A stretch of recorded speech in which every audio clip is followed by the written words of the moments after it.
As pretty women, we have the world at our fingertips and an unfair advantage online to make money without ever stepping into an office, to build a successful business and attract clients at midnight on the other side of the world, to build an audience in a country that we've never visited before. Because social media is one of the main forms of marketing and sales. And one thing that all social media platforms, even some search engine platforms like YouTube and Pinterest, have in common is that they are visual. People see you before they hear you. So not leveraging your beauty and femininity is frankly leaving money on the table. And when I say pretty women, I know it's already ruffling some feathers because people automatically assume I'm referring to conventional beauty or meeting societal beauty standards of being a specific size, having a specific skin tone, being a specific age, or even having a specific phenotype. But no, I'm referring to your unique beauty that's distinct to you and unrepeatable by anybody else. For me, that's my dimples, my skin tone, my fuller lips, and my hourglass figure. The idea is not to be performative and to try and become somebody else, but it's to maximize what you already have and who you already are. Now, I didn't grow up thinking I was going to be an entrepreneur. My background is in healthcare management, mental health to be specific. But looking back, the signs were always there. I've always been rebellious against the idea of working for somebody else. And I'm a creative soul. I'm a natural leader who finds it easier to build something of my own from scratch than to fit into a structure that somebody else designed. And I've been consuming social media content since the internet existed. So when I discovered that the internet was a legitimate place to build income, and specifically when I understood why women who were leveraging their beauty online were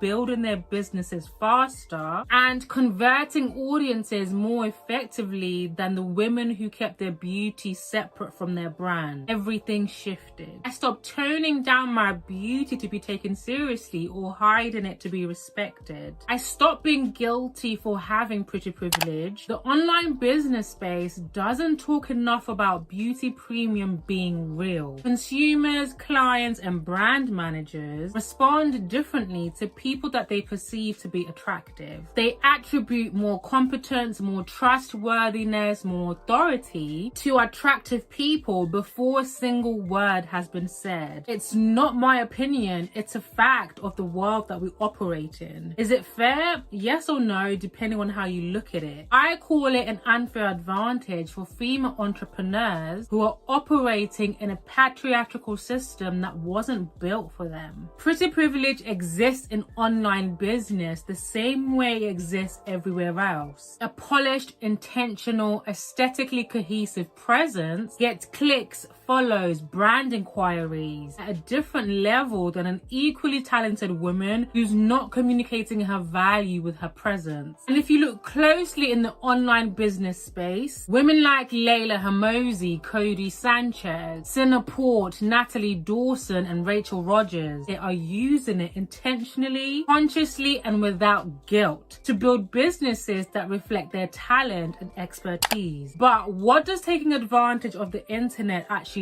look like as a pretty woman with an online business? It starts by understanding that the internet rewards three things above everything else: specificity, consistency, and visual trust. Specificity means being so clear about who you are, who you're for, and who you're not for, that the right potential clients find you and immediately recognizes herself in what you create. Not brand appeal, but specific resonance. This is where people mistakenly use demographics or career types like age, gender, and specific job title. You have to be specific about somebody's lived experience, their archetypes, their goals, and their desires. This is actually part 5 of the framework in the Monetize Your Beauty 10-day sprint. So if you want to implement this and not just learn it, the link to join the 10-day sprint will be in the description box down below. The second thing is consistency, which is congruency every single time you show up online. Having a recognizable personal brand where viewers and potential clients know it's you before you've even said a word or before they've seen your name. Not because they know what you look like, but because of the consistency in your brand aesthetic. And then lastly, visual trust. This is the one that most successful female entrepreneurs won't talk about. Visual trust is the decision that your potential client makes as soon as she lands on your page. How she perceives you, whether she's going to trust you, or most importantly, whether she's going to buy from you. And it's built by your aesthetic, your camera presence, your beauty investments, and your visual brand cohesion. It's built by looking like the woman whose offer is worth what she's charging. And these three things are available to every woman with a phone and a genuine offer. What specific industry does your business need to be in for you to be able to monetize your beauty on the internet? Real BBX has built a multi-million fashion brand, BBX brand, from her style and lifestyle aesthetic. Jess Hunt has built a luxury beauty brand, Refi Beauty, because she's a beautiful woman. Cinna Port has built a 7-figure business by selling her expertise and her story. So whether you're selling digital products, services, or physical products, you can still take advantage of the internet. Leverage your beauty to build and scale your business. And this works on every platform: YouTube, LinkedIn, Instagram,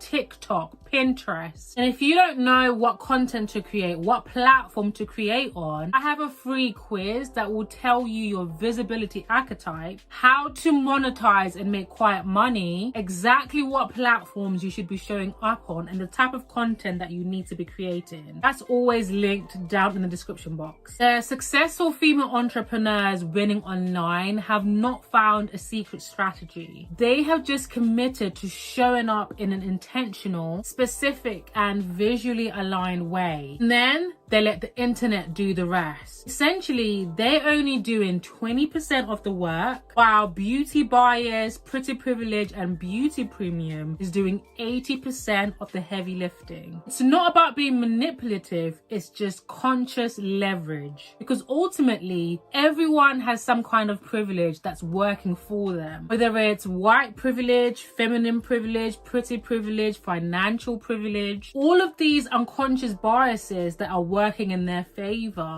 whether they're aware of it or not. And if you actually want to implement the 5-part framework of visual identity, camera presence, visual storytelling, brand aesthetic, and brand tone for your own online business, then be sure to join us in the Monetize Your Beauty 10-day sprint. All the details to join will be linked down below in the description box, and I'll also link it in a pinned comment. Like this video if you want to see more videos on feminine business and quiet money. Subscribe to the channel, and I will see you in the next video. Bye, lovely.